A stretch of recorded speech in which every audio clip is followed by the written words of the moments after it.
টানা ১২তম দিনে গড়িয়েছে ইরানের চলমান বিক্ষোভ। দেশটির ৩১টি প্রদেশের মধ্যে ২৭টিতে ছড়িয়ে পড়েছে বিক্ষোভ। নিরাপত্তা বাহিনীর সাথে সংঘর্ষে প্রাণ গেছে অন্তত ৩৬ জনের। বিক্ষোভকারীদের বিরুদ্ধে কঠোর হুঁশিয়ারি দিয়েছে দেশটির সামরিক নেতৃত্ব। কি বুঝলেন ভাই? অনলি যেটাই চাই।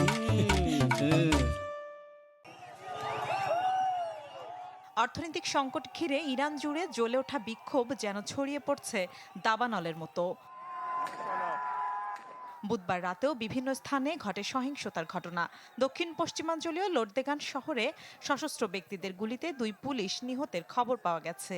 সামাজিক যোগাযোগ মাধ্যমে পোস্ট করা ভিডিওতে দেখা গেছে বিক্ষোভকারীদের সাথে নিরাপত্তা বাহিনীর উত্তেজনাপূর্ণ মুখোমুখি অবস্থান।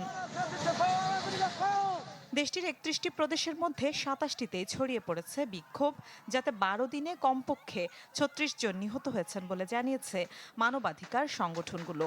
নিহতদের মধ্যে শিশুও রয়েছে। একই সাথে দেশ জুড়ে গ্রেপ্তার ও দমনপীড়ন বাড়তে থাকায় নতুন করে সহিংসতার আশঙ্কাও বাড়ছে। ইরানের সরকার বিরোধী আন্দোলন জোরদার হওয়ার প্রেক্ষাপটে একাধিকবার দেশটির শাসক গোষ্ঠীর বিরুদ্ধে ব্যবস্থা নেওয়ার হুমকি দিয়েছেন মার্কিন প্রেসিডেন্ট ডোনাল্ড ট্রাম্প। বিক্ষোভে আরও প্রাণহানি ঘটলে দেশটিতে মার্কিন হস্তক্ষেপের হুঁশিয়ারি দেন তিনি। ট্রাম্পের বক্তব্যের সাথে সুর মিলিয়ে চলমান বিক্ষোভের প্রতি সমর্থন জানিয়েছেন ইসরায়েলের প্রধানমন্ত্রী বেনিয়ামিন নেতানিয়াহুও।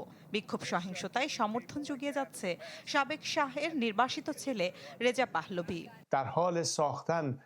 সামরিক পোশাক গায়ে জনগণকে প্রতিহত করা যাবে না। আপনারা জাতির সাথে বেইমানি করেছেন। ইরানের মানুষ তা মেনে নেবে না। তবে এর বিরুদ্ধে কঠোর হুঁশিয়ারি দিয়েছে দেশটির সামরিক নেতৃত্ব। ইরানের সশস্ত্র বাহিনীর প্রধান জেনারেল আমির হাতামি বলেছেন, বাইরের কোনো শক্তির হুমকি বা বিদ্বেষমূলক বক্তব্য তেহরান নীরবে সহ্য করবে না।